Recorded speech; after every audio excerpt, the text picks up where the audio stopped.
Hey guys, name's James and welcome to my journal. Okay, so today we're going to be telling a story about the Psycho Superhero Squad. Now, first things first, I want to get it clear and be very straight and blunt and upfront. This isn't this is not about actual people with like problems with like psychotic episodes and all that. We're not going into any of that. That's not what this is about. It's a work of fiction. When I say psycho, think Joker. Don't think person who's got a mental illness. Okay, that's what we're going for here. It's a work of fiction. It's not about anyone real. It's not factual in well, pretty much any way. Um, it's just a work of fiction. So I thought I'd just clear that up front, just in case you thought I was, because it's kind of a comic horror. So before you think I'm making fun of people who actually have such problems, it must be horrible for them. I'm not. It's just a work of fiction. I just really want to say that up front, just in case you thought otherwise. I know you probably wouldn't, but just to clarify. Anyway, with that said, let's get on with the rest of the video. So, here we have our three characters. Their names are a bit farcical, as you can tell. It's a bit slapstick comedy, and also very creepy kind of comedy, a dark humour. So it's Go and Get Her is the really, really gleeful character. As you can see, I've kind of done the thing so it's like gleeful always, joyous most of the time, frivolous definitely. And the Eiffel Tower, the setting, they start off at the Eiffel Tower, but they're actually the Grand Palace. That's where most of it takes place. So yeah, as you can see here, gleeful almost always, lackluster, relaxed when he's talking to those he's about to kill, psychotic always. And then we have Go and Get Her. That was Richard Long. I'm sure you get the joke. And then we have Lord Brain, which is it's just like he's meant to be clever, Lord Brain. Let's say he pretends to be. So he thinks he's clever, but he's really just thick. And he's called himself, his superhero name is Lord Brain. So yeah, I thought that would be funny. So it's just a random thing. Anyway, clumsy, threw the ladder too far. Then you get the joke in there. Clever, pretends to be. Lackluster, throughout the text. So yeah, we have these three really wacky characters, and I've written a comic horror about them. So yeah. Also, as you may have just heard there, it got a bit of snivel. So sorry if it's not top notch, or if I sneeze or snivel throughout the reading, and I apologise. But I'm feeling all right now, so I should be okay. Anyway, with that said, and one last snivel, one last preparation snivel, or snivel in preparation. Let's get on with reading. From atop the Eiffel Tower, the trio looked out across the city of Paris. Go and Get Her, Lord Brain, and Richard Long all looked down at the lights of the city and their innate beauty, but more so they looked at darker areas. They were looking for crime. They were superheroes, and superheroes stopped crime, or in their case, watched it happen, then reprimanded the criminals afterwards. After all, who cares if a crime is committed? As long as someone's punished for it, no one blinks an eye. Literally. Richard Long, their leader, made sure to remove the criminals' eyes once they'd been caught. It was his, and now their, trademark.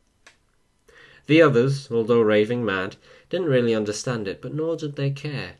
Richard had helped them escape the asylum. They owed him. Whatever he said went. He was their leader, and that was the end of it. There! Go and Get Her said gleefully, pointing at the Grand Palace. Richard saw it too. People scaling the walls, black-clad people with no safety harnesses. Criminals. And as the last word popped into his head, he smiled a slow smile that blossomed into a truly manic grin. Let's go and get him, Richard said decisively. Go and get her, Go and get her corrected him. A brief flicker of aggravation crossed Richard's face. Yeah, that thing, whatever, he said. His thoughts then drifted back to his collection, and the manic grin returned. I wonder, green, blue, or brown? Soon they were there, the grand palace. The trio began scaling the walls, Richard in the lead as always, driven on by his cruel thoughts. The other two went far behind, both sniggering and muttering to themselves as they climbed, adrenaline pumping through their already high-wired brains. We're going on a bear hunt. We're going to catch a big one. I'm not scared. Go and get her began. Going on an eye hunt. It's going to be a blue one. But I don't care, Richard intoned. We're going up a wall hunt. It's a really high one. We could have used the stairs, Lord Brain said awkwardly. The other two both looked at him and tottered their disappointment. It should be going on a wall hunt, silly, Go-and-Getter said with a very exaggerated sigh. Yeah, and besides, who cares about wall hunting anyway? Richard asked, sounding genuinely curious. I dunno. Perhaps this ladder. Why'd you have that thing anyway? 'Cause ladders are useful, Lord Brain replied, shifting uncomfortably beneath the weight of the ladder strapped to his back. But if you're just going to climb the wall this way anyway, why did you bring the bloody ladder? Go-and-Getter said, sounding ecstatic yet fed up at the same time. Lord Brain paused for a second. 'Cause it could be useful later. What, for climbing a curved glass roof? Yeah. That's what I call clever, Go-and-Getter said, almost falling off the small ledge he had managed to scramble up on, as he looked down and tapped his head with a finger. Gradually the trio made it up to the top of the wall. First came Richard, second came Go-and-Getter, then lastly came Lord Brain. Richard swung himself up and over the lip at the top and onto the roof. Go-and-Getter did the same. Then Lord Brain tried, and failed, as the ladder on his back kept catching on the lip at the top, preventing him from climbing any further. Richard longed for the thrill of the chase, and more importantly, his reward. Another 2 pairs of eyes for his collection. He took 3 steps forward, then looked down through the curved glass roof in front of him. He spotted the 2 criminals instantly. 1 man and 1 woman. He took out his eyepiece and put it on. The apparatus acted like a telescope, allowing him to see great distances. It looked like half a pair of glasses with 3 extra lenses added on top. Each lens he could take off, lowering the level of magnification. This job required 3 lenses in total. He stared through the eyepiece and watched as one unknowingly turned to face him. Richard began to giggle giddily. Perfect emerald eyes. No. Too dark for emerald green. The colour of jade. Jade. Yes, that's it. He forced himself to look away. Hurry up, would you? Not my fault. It's Lord Brain. He's not getting up. Why not? Well, I don't know, Go-and-Getter said in a sort of high-pitched whine. Perhaps try pulling him up, Richard said incessantly. Go-and-Getter pulled on the ladder. It kept clicking against the top of the wall. He pulled harder and faster. Click, click, click, click. See-lick. Click, click, click. Would you two ever just shut up back there? Richard yelled in frustration. They had been such dazzling eyes, and he badly wanted to collect them. Okay, sorry, Go-and-Getter yelled back. I mean... Okay, sorry, he said in the raspy voice of one who is not used to whispering. Eventually Lord Brain managed to get himself in a position to throw the ladder up and over onto the roof. 3, 2, 1, hurrah! He intoned. With that, up went the ladder. It flew up and over the lip at the top, over Richard's head, and landed squarely on the glass roof, shattering part of it and sending cracks spiderwebbing outwards from the impact zone. Go-and-Getter dashed forward in an attempt to grab it, and ended up going through the roof with it. And as the ladder fell, he clutched at it desperately, unmoving. That was, till the shooting started. A bullet pinged off the rung of the ladder just above his head. As the shooting continued, he dodged from side to side, going, "Ah! Ah!" for effect. Suddenly the stream of bullets stopped. Go-and-Getter kicked off the ladder, backflipped, and dived for the criminals below that were now reloading their guns. They didn't get a chance.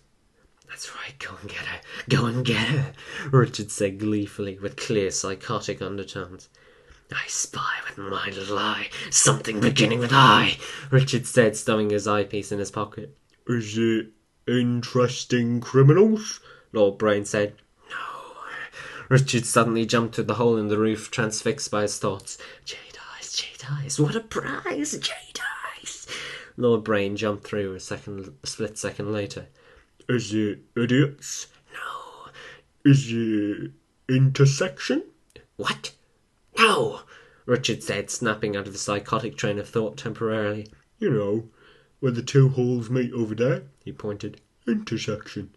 "Yeah, no, that's not it," Richard replied, sinking back into his inner darkness.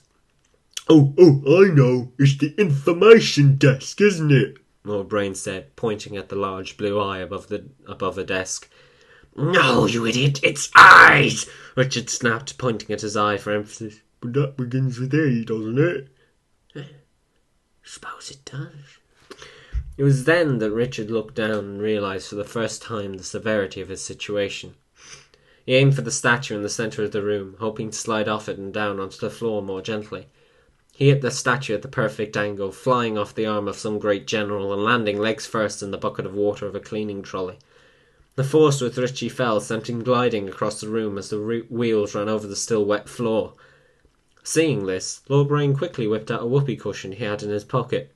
He blew into the mouthpiece till it was a decent size, sealed it, then held it beneath him in an attempt to break his fall.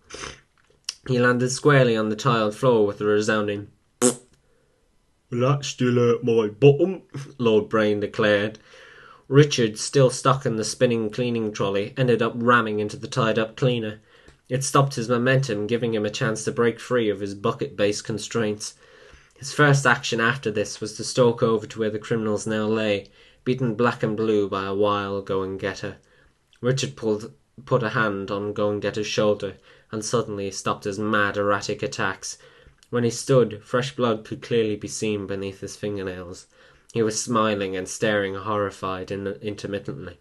Eventually his face resolved into his usual creepy smile. Richard squatted down and smiled normally at the two criminals on the floor. He put out his hand and they both squirmed backwards. "Hey, don't move," Richard said calmly, pulling out a switchblade. "We're going on an eye hunt. It's going to be a blue one, but I don't care." "See, told ya," Richard Long said, pointing at the male's blue eyes, before tilting his head back and laughing the creepiest laugh you've ever heard, somewhere between a wincing goat and an old man's hearty laugh. Go-and-Getter smiled and joined in too. He laughed and laughed and laughed. His was high-pitched and stalling.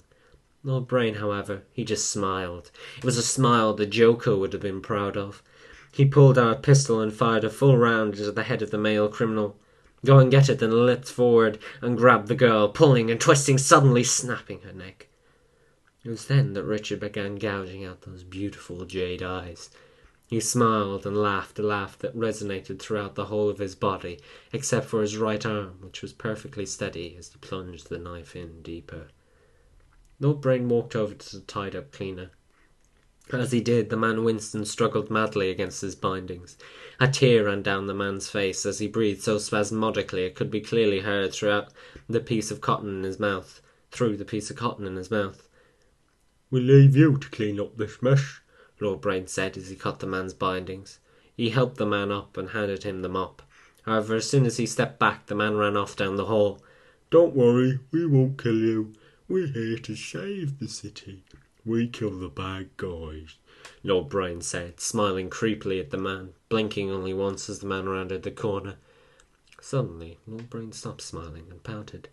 He didn't understand. He'd helped him, and the man had run off. He hadn't even thanked him. With this in mind, Lord Brain walked over to the others, who were still laughing joyously. When he saw the criminals again, he smiled again, as he knew he'd helped the city. He'd done the right thing. It comforted him. That's all he wanted to do, was the right thing. And there you go, guys. That is the reading of Psycho Superhero Squad. Once again, apologise for the blocked nose. I haven't uploaded this sooner because it was even more blocked. This is as unblocked as I've been in quite a few days, so I thought I'd give it a go. But yeah, once again, apologies for the snivelling, and I missed only 2 words because in my mouth. I was like, just like down here, it was like a threw out instead of through, somewhere down here or whatever. Anyway, I'm sorry, I blocked nose and all that. But anyway, that being said, hope you guys did enjoy our creepy comic horror, the Psycho Superhero Squad. If you did, then please do like, comment and subscribe, and I will see you guys next time. Peace out.